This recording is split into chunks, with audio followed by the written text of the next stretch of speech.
This new game honestly caught us off guard. We've just seen the reveal of a brand new open world action RPG that looks like Avatar mixed with Assassin's Creed with a heavy steampunk twist. It looks nuts, but in a good way, and who doesn't want to beat up enemies like a Fire Nation badass? Well, we actually got invited by Pathea Games to a digital preview where we got to learn more about this game and actually ask questions directly to the creative director and founder, Zifei Wu.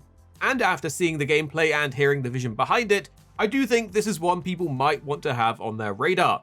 The game is called The Godslayer, and today I'm going to walk you through exactly what it is, what I've learned, and all of the details after asking a bunch of gameplay questions in the developer interview. So you might be wondering, what is The Godslayer? Well, at its core, it's a single-player, open-world action RPG set in a fictional world inspired heavily by Chinese culture, specifically a reimagined version of the Ming Dynasty, but with full-on cyberpunk technology intertwined into the world. Think of older cities mixed with airships, steam-powered machines, and people that can literally bend various elements using chi energy.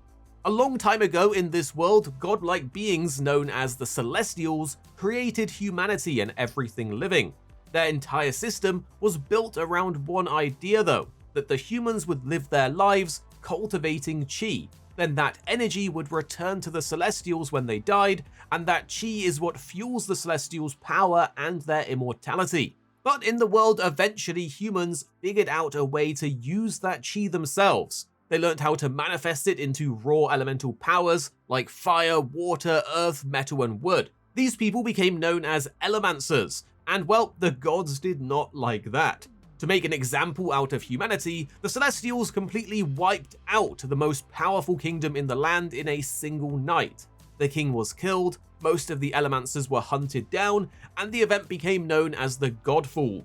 During this, you, the main character, had your entire family slaughtered by them. And you play as this character called Cheng, one of the surviving Elementers, and your entire journey is built around what happened that night. It's a dark, revenge-driven story about standing up against the gods, building a resistance and deciding how far you're willing to go to change this broken world. It is not as Souls-like, and it's not a gacha game. It's a full game, an open-world action RPG that the devs are hoping to build for a wider audience. Pathea described it as a linear story with side quests layered on top, spread across 7 chapters, with a campaign that should take over 40 hours to complete.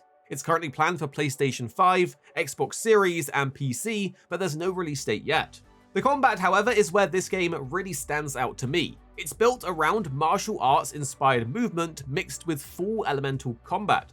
You can weave these elemental powers directly into your melee attacks, and there's fire, water, earth, metal, and wood, which can interact with each other and the environment in some pretty cool ways. You can combine fire and water to create steam that will blind enemies so you can escape or reposition, and you can use water to create ice and freeze enemies in place. Earth even lets you rip massive rocks out of the ground and hurl them at your enemies, while metal and wood are layered into your offensive and defensive upgrades as a more passive element. On top of that, the movement looks pretty cool too. There's parkour, wall running, and fast traversal across the city where you can use your fire powers to almost jet boost yourself around. There's also huge set-piece moments that we got to see in the gameplay, including massive boss fights and some kind of crazy air balloon Spider-Man style set pieces. It gives off a feeling of being a highly mobile martial artist who can control the elements on top of that, so it's like a proper Avatar power fantasy. If you're wondering about the world itself, well, it takes place in and around a massive capital city. The city itself is 3 by 3 kilometers in size in a larger 5 by 5 kilometer open world. Pathea described it as a dense, tight urban sandbox rather than a big empty map. There's fast traveling as well with things like subways, buses, and horses, but no direct player vehicles. The idea is you move very fast on foot using parkour, elemental dashes, and traversal skills, rather than driving a vehicle around, so they're used for fast traveling instead. The world also has a full day-night cycle and dynamic weather, and this actually affects the gameplay itself. For example, your water powers are strengthened when it's raining, while fire is enhanced in burning areas. So the elements are tied directly to the world and the combat. Tonally though, this is a much darker and more mature game than Pathea has ever done before. You may know these devs for their games like My Time at Portia and My Time at Sandrock, which as you can see is a massive shift away. They wanted to tell a revenge story that's emotionally accessible and morally complex as it plays out. So this is very much a you against the world kind of game. One of the things I really liked hearing about though was how open the mission structure is.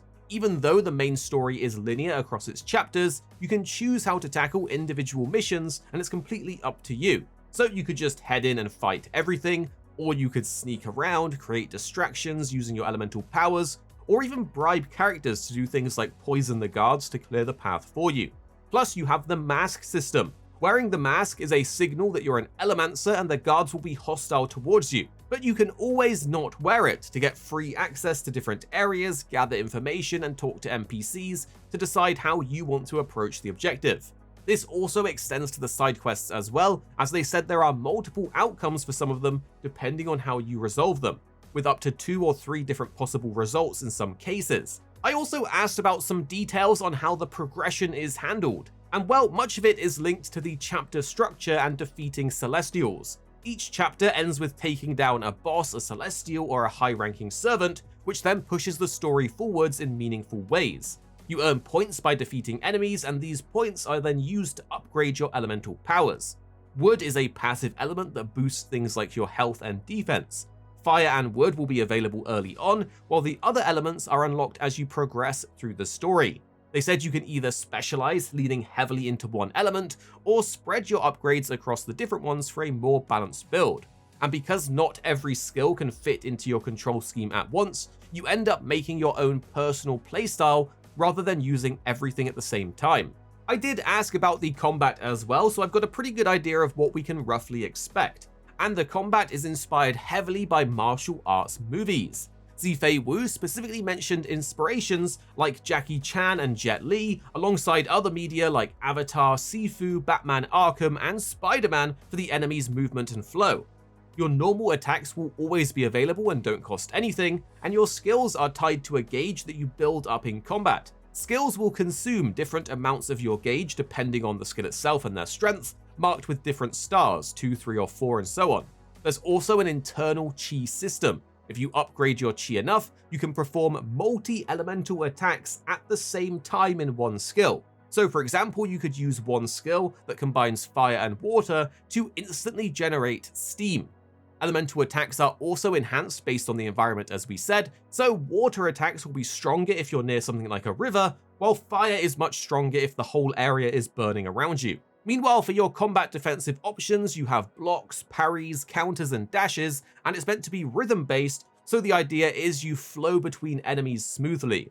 Now, given the amount of side content, I also asked about companions and how it all works. They said your character is part of a resistance organization that is actively working to overthrow the Celestials. And they did say there are no in-combat companion helpers at the moment, but because it's still early days, the team have ideas for how that system could work in the future, so that may end up being a thing. What you can do right now though is use members of your organization to create distractions, manipulate situations, and prepare parts of a mission before you arrive. I also asked about the difficulty and the performance. So I've learned that there will be multiple difficulty modes, ranging from a casual story-focused experience all the way up to a challenge mode for players who want a much tougher action game. As said, I specifically asked about performance because for an action game like this, it really does matter.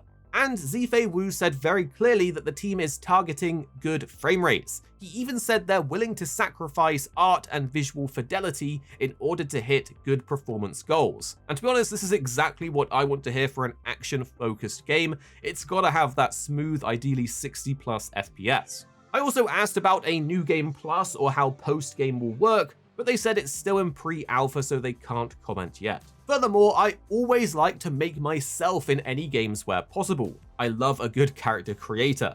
And I asked if we have a set character or if we can make our own, and they confirmed there is no character creator. You play as a set character because the story is tightly linked to his past, his family, and the role he has in the world, which didn't function well when making your own. To be honest, I think this is a bit of a shame, but hey, that's their vision. Finally, I asked if there will be crafting or a gear system in the game, along with resources to collect and so on, but they didn't go into specifics, other than that there will be some crafting. So, from what I've seen and what Pathea has shared with us, the Godslayer feels like a very ambitious shift for the studio. It's much darker, more mature, it's built around fast, fluid martial arts combat, mixed in with those awesome elemental powers. It looks like, and I'm hoping, it will be one of those games where player expression and freedom is very important, with how you build your character and their elemental powers, approach missions, explore the open world, and how you choose to resolve the side content. There is still a lot we don't know, but based on this early reveal and my developer interview, this is absolutely a game I'm going to be keeping my eyes on. But what do you guys think? Does this look like something you would want to play? Do you like the idea of the Avatar power fantasy with the elemental combat? Tell me down below. And drop a like if you enjoyed all of these insights and we helped you out, and subscribe for more videos on your favorite games coming very, very soon. Here at Arix Gaming, we're two friends who love to play games. You have me, Paradise, as well as 26. Our goal is to keep the videos as concise as possible by cutting out any of the fluff and focusing on what really matters with high quality videos. So make sure you're subscribed down below for more videos on your favorite games coming very, very soon.